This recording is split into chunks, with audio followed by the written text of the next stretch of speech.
Baik, selamat malam semuanya. Salam hebat luar biasa. Baik, sebentar ya. Saya masih aturkan ini.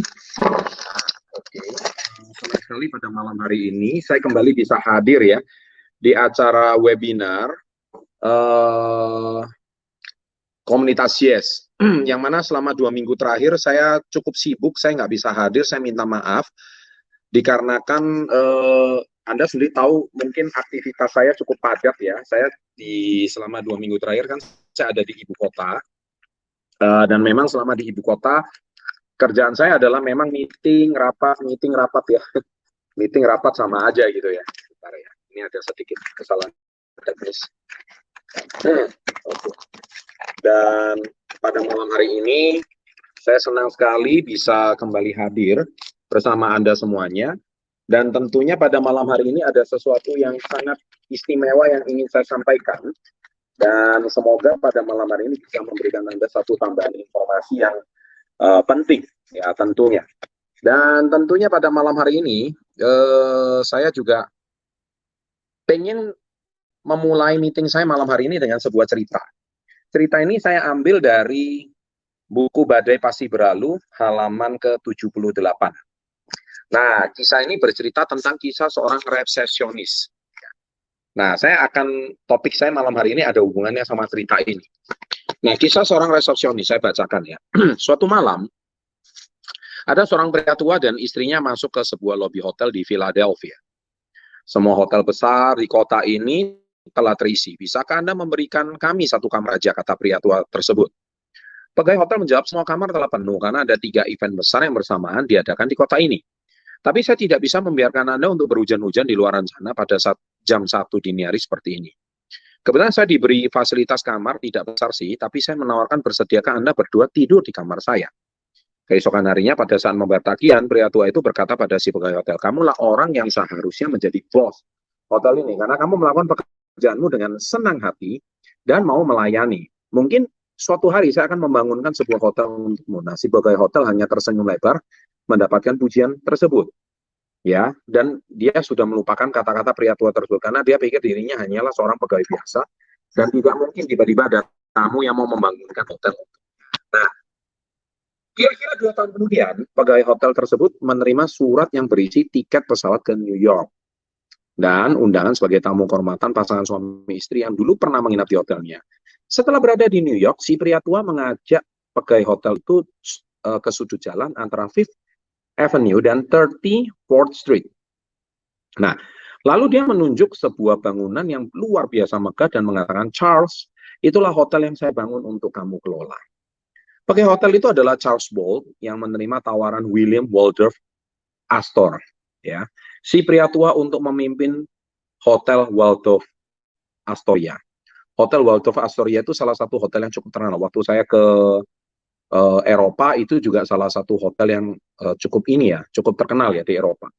Yang merupakan salah satu hotel terbaik di dunia. Kisah sederhana Charles Bolt ini menegaskan bahwa sikap kita dalam bekerja itu sangat menentukan keberhasilan kita. Bila kita bekerja hanya untuk mencari uang semata, maka karir dan hasil yang kita peroleh akan biasa-biasa aja. Namun jika kita bekerja dengan hati yang mau melayani, senantiasa percaya bahwa pelayanan kita akan menjadi berkah untuk orang lain, maka kita akan memperoleh hasil yang luar biasa. Nah, saya tutup dengan sebuah quotes, apabila Anda selalu memikirkan orang lain, maka Tuhan akan selalu memikirkan diri Anda. Apabila Anda selalu memikirkan diri sendiri, maka Tuhan akan selalu memikirkan orang lain. Nah, buku ini sudah saya tulis di halaman 78 sampai 80. Ketika saya membaca kembali isi buku Badai Pasti Berlalu, masih banyak sekali kisah-kisah menarik di dalam, seperti kisah Bill Evans, si pendayung handal, bagaimana dia itu mengorbankan medali emasnya, kemudian kisah Bob Whelan, pelari dengan kedua tangan, tidak punya kaki. Bill Evans, dia mendayung, dia mengorbankan medali emasnya demi menghadiri anaknya, tapi anaknya 25 tahun kemudian yang mengikuti Olimpiade, dan dia memenangkan medali emas itu untuk ayahnya. Banyak sekali kisah-kisah inspiratif di dalam. Tapi saya mau tegaskan ke kisah, yaitu kisah daripada si Charles Bolt ini. Nah, Charles Bolt ini sudah sangat jelas bahwa Kita, padahal kamar itu udah penuh, tapi dia selalu mengusahakan selalu ada kamar. Ya kan zaman dahulu kan hotel check-in itu kan selalu walk-in ya. Walk-in itu artinya kita kalau nggak beli voucher, kita langsung masuk ke hotel setempat untuk siapa tahu dapat kamar. Tapi dia selalu usahakan ada kamar. Meskipun itu kamar adalah kamarnya dirinya. Tapi bagaimana pelayanan satu orang reception? Rezekinya berubah nasib, tiba-tiba dia bisa menjadi pemilik hotel.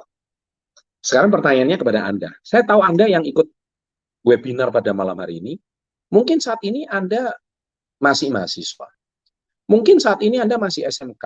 Mungkin Anda saat ini masih seorang karyawan atau karyawan. Saya tahu Anda sedang meniti karir dan masa depan. Anda saat ini itu sedang membangun masa depan. Ya, mungkin saat ini penghasilan Anda masih belum pasti. Tadi ingat nggak Pak Andri ngomong apa? Waktu awal memulai bisnis ini, nggak punya modal sama sekali. Saya selalu bilang bahwa modal tidak selalu semata-mata uang. Emang si Charles Bull ini punya modal untuk bangun hotel? Nggak punya kan? Tapi dia punya modal lain. Dia punya 5 modal lain yang paling utama. Modal pertama adalah kejujuran. Itu yang paling utama. Modal kedua dia itu apa? Modal pelayanan. Nah, dia mau melayani dengan hati. Ketika yang Anda layani adalah seorang bos besar, ya Anda tidak tahu dia itu bos besar atau tidak, tapi Anda melayani dengan hati, bisa jadi nasib Anda berubah seketika ketika Anda betul-betul melayani dengan hati. Kalau Anda berkata bahwa modal uang adalah yang paling utama, selalu saya tekankan, itu bukan yang paling utama. Modal yang ketiga itu apa? Integritas sudah pasti. Kedua, pelayanan dengan hati. Modal yang ketiga, dia modal dengan ketulusan. Kalau Anda hari ini menjual sebuah produk, KK Life Force, kalau yang Anda layani tiba-tiba Anda nggak tahu suatu hari orang yang Anda layani itu puas, dan punya cek ternyata suatu orang itu adalah seorang calon bupati. Dia bisa memperkenalkan KK Life Force itu ke seluruh jaringan bupati, ke seluruh jaringan teman-temannya. Itu yang terjadi di Tomohon. Ya, saya bertemu, saya mau angkat kisahnya Pak Yoce Paringkuan. Beliau mensponsori ada satu orang sekretaris wali kota, istrinya. Kalau Anda mensponsori seseorang yang tepat, kita tidak pernah akan tahu. Ketika dia cocok dengan KK Life Force, dia kenalkan ke seluruh jaringan teman-temannya, bahkan di seluruh Jakarta. Dalam waktu cuma 3-4 bulan menjadi Crown Star Director. Kita nggak pernah akan tahu. Ya, sekali lagi saya tegaskan, kita tidak pernah akan tahu nasib kita ke depan itu seperti apa. Tapi saya cuma tahu satu hal. Anda selalu jangan bilang bahwa bisnis itu modal yang paling utama. Modal yang paling utama. I'm disagree. Saya tidak setuju sama sekali. Saya selalu tegaskan itu. Dan yang keempat, apa yang ditawarkan oleh seorang Charles Bull, selain modal kejujuran, dia memiliki modal satu. Selain ketulusan, kejujuran, integritas, dia memberikan modal apa? Dia memberikan modal apa ya? Barang miliknya. Yang mana kamarnya. Atau dia mengatakan, saya malam ini bekerja dari jam malam sampai pagi. Saya nggak tidur. Tapi dia mau menukar kamar miliknya kepada pengusaha itu tadi. Dia nggak tahu itu pengusaha atau apa. Tapi dia menggunakan hatinya. Nah, itu modal apa? Itulah betul-betul saya menggunakan modal hati. Ya, jadi ketika modal hati itu adalah modal di atas segala-galanya. Nah, saya percaya ketika Anda memberikan itu, hasilnya itu luar biasa. Karena saya mau memberikan satu informasi yang sangat luar biasa di akhir sesi saya ini. Tetapi ada baiknya saya menggunakan kisah Charles Bolt yang menjadi karyawan daripada William Waldorf Astor, ya, yaitu Astoria Group, yang salah satu hotel terbaik di dunia. Bagaimana nasib seorang reception tiba-tiba menjadi pemilik hotel? Anda mungkin hari ini seorang reseller komunitas Yes, tapi kita tidak akan tahu kalau suatu hari tiba-tiba nasib Anda berubah menjadi seorang Royal Crown Star Director. Anda bisa punya mobil mewah, bisa punya rumah mewah, dan bisa traveling ke Turki tahun depan, mungkin tahun depan bisa ke Amerika. Kita tidak pernah akan tahu. Tapi yang saya tahu satu hal, 4 modal tadi never lie, tidak pernah berbohong. 4 modal tadi itu sudah fix dan jelas bagaimana mengubah totalitas nasib dan masa depan. Dan itu sudah terbukti. Ya, saya hari ini, saya mau tegaskan, kalau menurut kisah Badai Pasti Berlalu, saya berangkat dari orang yang bukan cuma punya modal, nggak punya modal, minus. Saya starting bisnis ini, saya pinjam uang. Saya starting bisnis ini, saya harus menanggung hutang. Bisa Anda bayangkan. Kalau saya flashback 23 tahun yang lalu, kondisi saya yang sudah saya tuliskan semua di buku Badai Pasti Berlalu, kondisi saya jauh lebih parah dari Anda semua yang mengikuti webinar ini. Jadi kalau Anda hari ini kondisi Anda sedang susah, kondisi Anda saat ini lagi sulit, kondisi Anda saat ini lagi berat hidup kalian, kondisi saat ini hidup Anda sedang tertimpa masalah, mungkin kondisi saat ini Anda sedang di negeri orang, sedang mengais rezeki. Saya ingin berpesan satu hal kepada Anda semua, badai pasti berlalu. Percaya sama saya, karena sebagus apapun program KK Indonesia, sebagus apapun produk KK Indonesia, sebagus apapun perjalanan KK Indonesia, segampang apapun Anda memasarkan produknya, tidak akan jalan kalau Anda belum change your mindset. Kalau di otak Anda saat ini masih bisnis itu butuh modal, butuh modal, butuh modal, butuh relasi, dia nggak punya relasi. Ketika saya percaya, ketika hari ini Tuhan sudah membuka rezeki untuk kalian, seketika itu saja Tuhan akan memikirkan diri Anda. Karena Anda selalu modalnya apa? Modal memikirkan orang lain. Itu yang paling minimal. Saya tahu mungkin saat ini Anda butuh penghasilan. Saya tahu mungkin saat ini Anda lagi dirundung hutang. Saya tahu Anda saat ini mungkin sedang punya masalah finansial. Tapi percaya sama saya, Anda hari ini punya masalah finansial. Anda lagi dirundung hutang. Anda lagi punya masalah. Itu karena satu. Karena ulah dan perbuatan Anda sendiri. Loh kok bisa gitu, Pak? Jelas. Ulah dan perbuatan Anda itulah yang menyebabkan hari ini hidup kita itu adalah buah dari perbuatan kita. Entah itu 5 tahun yang lalu atau 10 tahun yang lalu. Nasib Anda 5 tahun sampai 10 tahun ke depan ditentukan dari keputusan Anda hari ini.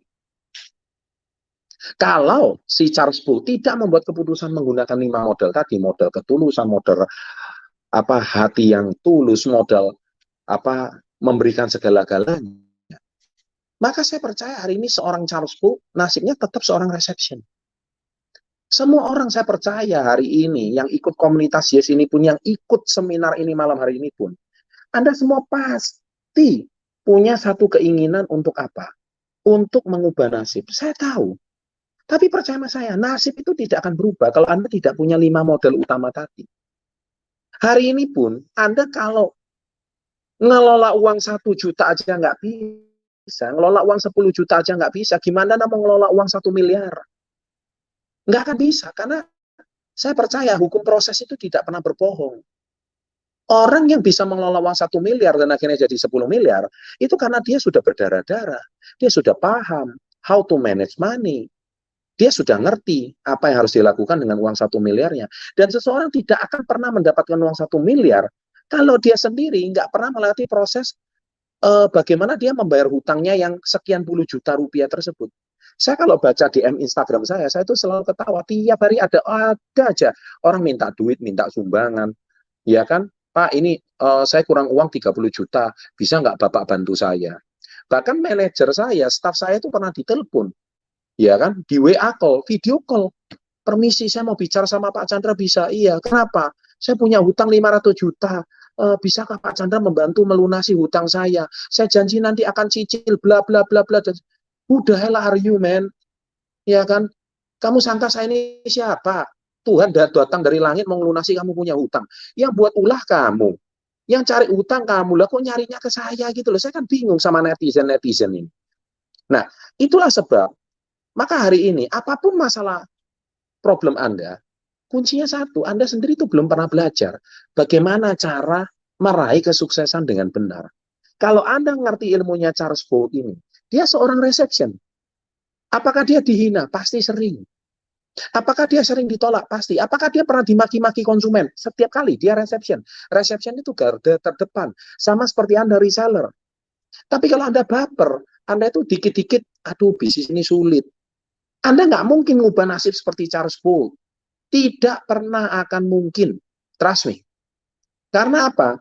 Karena nasib Anda itu akan benar-benar berubah kalau Anda betul-betul menerapkan 5 model yang tadi sudah saya sampaikan. Ya, Nah, kalau Anda pengen belajar lebih dalam, silakan memiliki buku ini, dan nanti di bulan Desember, kita ada karakter building camp terakhir di tahun ini. Ya, nah silakan Anda ikuti, dapatkan tiketnya di sana, untuk kita belajar untuk mengubah cara berpikir kita, untuk menjadi pribadi yang lebih positif. Ya, dan apa kejutan apa yang saya janjikan malam hari ini? Kok tanggal lagi, saya nggak boleh sebut tanggal ini jadinya ya. Nanti simak aja, kurang lebih sekitar akhir bulan ini atau awal bulan depan, ya, itu nanti akan ada pengumuman dari KK Indonesia. Selama 23 tahun di KK Indonesia, saya tidak pernah menemukan suatu terobosan KK seperti ini. Benar-benar ini luar biasa. Tidak ada satu leader pun tahu, ya, tidak ada satu distributor pun tahu. Ini benar-benar sangat hebat. Karena ini ada kaitannya sama bisnis plan. Kalau bisnis plan ini apa ini? Kalau orang lama pasti mau dengar. Ya, jangan kaget kalau seorang Ruby, seorang Pearl, itu tiba-tiba penghasilannya itu bisa lompat gitu. Bisa tiba-tiba lompatnya itu 3 kali lipat. Kok bisa Pak ya? Bagaimana seorang Ruby dan Pearl? Tapi saya nggak boleh membocorkan. Karena sekali lagi saya bilang, itu tidak ada gunanya, sebagus apapun bisnis plan KK, secantik apapun KK mengubah bisnis plan, tidak akan mengubah kalau Anda tidak punya mindset seperti seorang Charles Bull. Gitu. Ya, demikian yang saya bisa sampaikan. Kejutannya memang kecil, tapi saya percaya itu akan dampaknya sangat besar. Sampai jumpa di Turki, ya, dan sampai jumpa di Amerika. Yang terdekat kita ketemu di CBC. Selamat malam, sukses untuk Anda. Be the best, go crown, go 1%. Salam hebat, luar biasa.